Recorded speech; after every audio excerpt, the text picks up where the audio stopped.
Frustration, anger, stress, anxiety. Our nation, our state is divided. It's hard to kind of find denominators. And Coloradans protesting on the street want to send a strong message. I don't think the division goes away if Biden's elected. I think it might get a little better. Plus, Latinos use their voice, and how they voted may surprise you. The Latino vote can't be monolithic. The influence the Latino vote had on this year's presidential election. The nation's still waiting to see who will be our next commander-in-chief.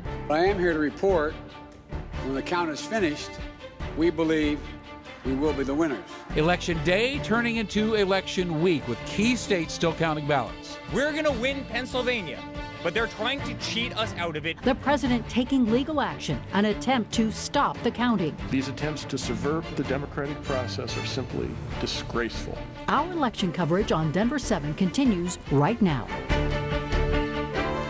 As we come on the air tonight, the nail-biter presidential election is still undecided. Counting continues in key battleground states, and Joe Biden's lead over Donald Trump is small, but holding, at least for now. The latest count stands at 253 electoral votes for Joe Biden, 214 for Donald Trump.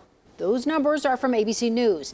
Now, the Associated Press has Biden's electoral vote count at 264. The AP has called Arizona for Biden. ABC News and other major networks have not.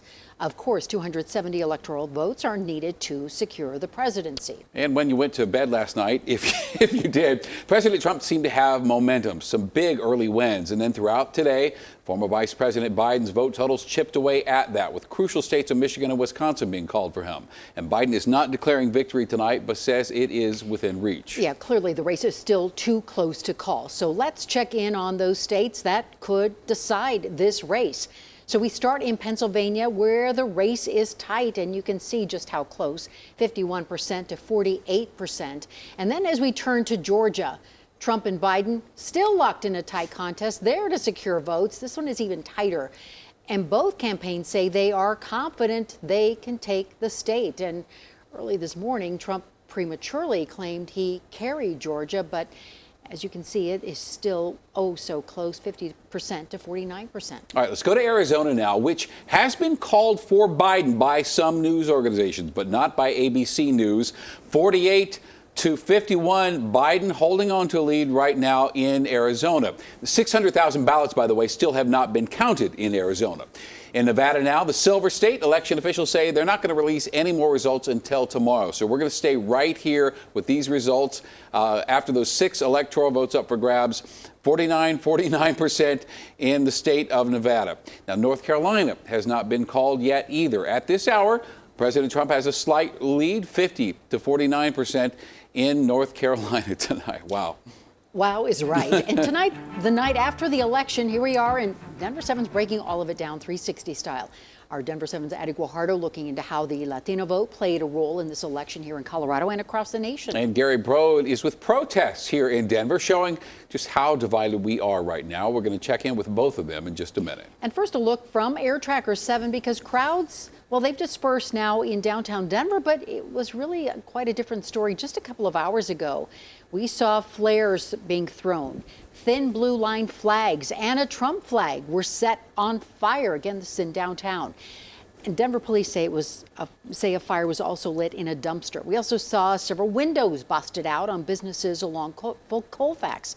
4 people were arrested. Police say a hammer, a handgun, a knife, and bear spray were recovered. And so really, while most of us try to patiently await the results of this election, some Coloradans clearly are not and taking to the streets to show their frustration. Denver7's Gary Brode joins us live. You were out with the protesters today, Gary.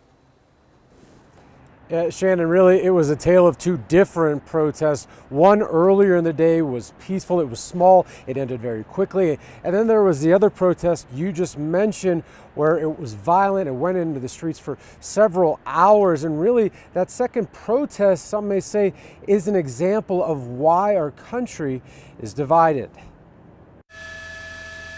Violence in the streets, yet again.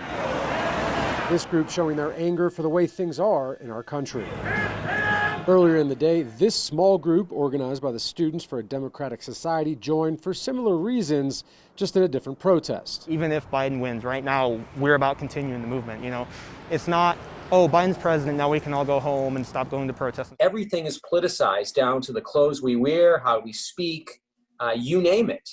And it's not just politics anymore, but it's seeped down into our culture. That race is too close to call. Political historian Tom Whalen says it's going to be difficult to govern whoever is elected president. There's no blue wave or red wave. It's just two ideological silos that everyone's kind of hanging out in. We need to unite as a people in order to fight for our rights and ourselves. Isabella O'Brien believes it's not too late for our country to unite. I think our country is very divided, but I have hope. We're really seeing this tension play itself out in this election, but also in who governs. Political analyst Henry Fernandez says we must find common ground. We can't just go to Thanksgiving dinner and make friends again across these divides. Instead, we have to be purposeful. We have to find and build specific places where we come together, learn to trust each other, and build relationships. And that the second protest, which turned violent, ended around 8:30. And once again, DPD saying that 4 people were arrested. Those charges ranging from assault, weapons violations, as well as criminal mischief. Reporting live at the Capitol, Gary Brode, Denver7. All right, Gary, thank you. And now to the president's campaign, taking legal action, filing a lawsuit in Michigan to stop the vote count there. ABC News has called the state for Biden. The campaign released a statement today saying it has asked the state for, quote, meaningful access to observe in the opening and counting of ballots. The campaign also wants to review ballots that have already been opened and counted. Now, Michigan carries 16 electoral votes. The president is also taking legal action in Georgia and Pennsylvania. 2 separate occasions, the Supreme Court didn't step in. This should remain with the state, and the state says these ballots should be counted. Legal experts say at this point the president cannot stop the counting. The Biden legal team responded, saying they are prepared to defend the vote and make sure every eligible ballot is counted. Late tonight, it appears Republicans are going to hold on to their majority in the U.S. Senate. Democrats have flipped 2 seats so far. One, of course, here in Colorado, the Hickenlooper-Gardner campaign. Hickenlooper beat Gardner last night. The other race is in Arizona. Dems would need to gain 4 seats, but there have been a couple of significant victories for the GOP. Susan Collins held on in Maine. And then also Republicans flipped a seat in Alabama. Democratic Senator Doug Jones loses to the former Auburn football coach, Tommy Tuberville. Current balance of power then in the Senate, 48 Republicans, 45 Dems. And more Latinos than ever voted in this year's election, and assumptions are often made that Democrats will get the Latino vote. But if there's anything we learned in this election, you can't make assumptions. Here's Denver7's Addie Guajardo. The headline Latino vote across the country and in Colorado was at record amounts. The Pew Research Center found 32 million Latinos were projected eligible to vote, and they did for Democrats and Republicans. Latinos in America are very diverse. Experts say key issues like the pandemic, the economy, cultural history, and hardships play a role in how Latinos vote. Joel Martinez, the executive director of the Latino Leadership Institute at the University of Denver, has done extensive research. Cuban Americans tend to lean Republican across the country by about 56%. And we compare that to, other Latinos that tend to lean more Democratic at upwards of 66%. She believes President Trump won Florida because he appealed to Cubans and their history. Trump ran a very effective campaign to link Democrats with socialism and socialist ideas.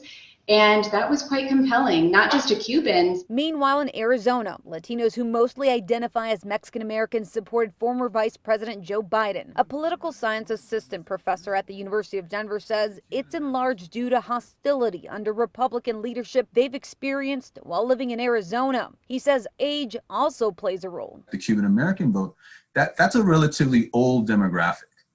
Compared to other Latino groups. Here in Colorado, Martinez says they saw a surge in young voters and overall Latinos that kept Colorado blue. And I think it's going to come in somewhere between 320 and 325,000 Latinos that will have voted. The Latina Initiative, a bipartisan organization, mobilized women to get out to vote in Colorado. I knew that these policies wasn't going to prioritize my mother and the well-being of our community. Through relatable and culturally sensitive ads, experts say it's these groups on the ground that got Latinos out to vote. But if they have to grade presidential candidates on the Latino outreach, I would give probably Biden like a B. For Trump, I would say a D. Addie Guajardo, Denver 7. The race to replace DA George Brockler in Colorado's 18th Judicial District is still too close to call tonight. There are fewer than 500 votes separating Democrat Amy Padden and Republican John Kellner. Now to a quick rundown of some of the statewide ballot measures. Prop 115, the abortion bill, failed. The ones that passed: Amendment 76, voters' citizenship language; Amendment B, repealing the Gallagher Amendment; Prop 113, the national popular vote; Prop 116, reducing the state income tax; Prop 118, paid family medical leave; and Prop EE, the tobacco and nicotine tax. Some of those green-lighted a tax increase, others tax cuts, and it really sent some mixed messages to the state. And it will now be up to state lawmakers in January to figure out how to deal with all of the financial impacts of these measures when it comes to the state budget. All right, to the issue of wolves in Colorado. Prop 114 would allow gray wolves to be reintroduced to the western part of Colorado. This is still undecided, very close, just 15,000 votes between yes and no. We have 88% reporting. And the breakdown of the votes, where they happen, is fascinating. Take a look. The majority of the Front Range voted in favor of bringing back wolves, but of course, the wolves wouldn't be here in the metro. They'd be way out in the rural western part of the state. And cattle farmers we spoke to in particular don't seem thrilled about that. I'm concerned as a rancher about losses to livestock. That's a real thing. Wolves are predators, as are bears and mountain lions. If Prop 114 passes, gray wolves would be reintroduced in the state by 2023. History-making moments in Colorado's election last night. Iman Judah, a community activist and educator, became the first Muslim lawmaker in Colorado's history. She'll represent District 41 in the State House. And David Ortiz of Littleton is the first wheelchair-bound state rep who's committed to advocating for veterans inside our state capitol. And both are proud of their historic wins. They're also ready to get to work. No one has a right to lead. You have to earn that right, and you have to fight for it every day. I feel like this community is a great representation of what I stand for. And those shared values that we come to the table with, I think is what's going to make my career and tenure at the Capitol a success. Also, Lauren Boebert, who was victorious in Colorado's 3rd Congressional District, becomes the first woman to represent that district. All right, let's see. 2020 has given us a deadly pandemic, street protests, historic wildfires, and now this election. So if you're stressed, if you're anxious, you're not alone. According to the American Psychological Association, nearly 70% of adults say the election is a significant source of stress. And if you're sad or disappointed or angry or happy about the results so far, take some comfort that experts say it's all completely normal. We have to try to control what we can control and not to allow ourselves to become overly anxious about the things that we don't have control over. Suggestions maybe to relieve that stress: meditation, exercise, and journaling. So find one that works for you, and you can also always seek professional help.